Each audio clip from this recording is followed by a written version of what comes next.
The economic impact statement was released yesterday. Can you talk a little bit, broadly about the findings in this impact? Well, yes. First of all, this is an annual right that happens usually in this time frame, right in the middle of March, right in the middle of the Final Four. And it's always great news. I've got to tell you that the consistency as we've been improving the assets at the facility and the whole dynamic around the soldier population, the civilian population associated with supporting them, it's all positive. This is really, truly the economic engine of the North Country. And this year's report is just another good statement. Reaffirms Department of Defense's recognition that Fort Drum and the 10th Mountain Division belong here. It's very positive.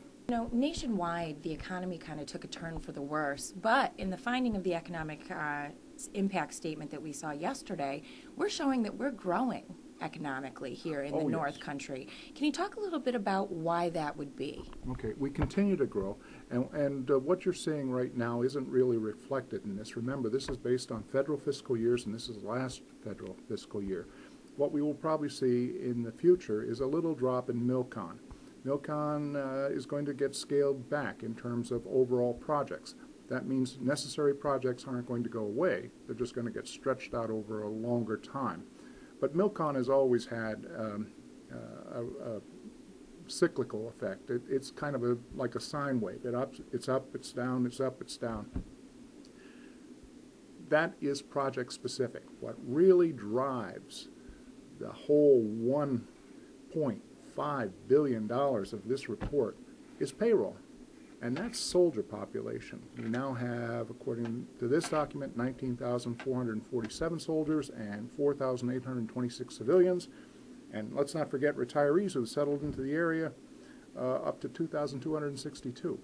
All of them are followed with a payroll. That's an impressive number. That comes out to $1.24 billion. That's incredible.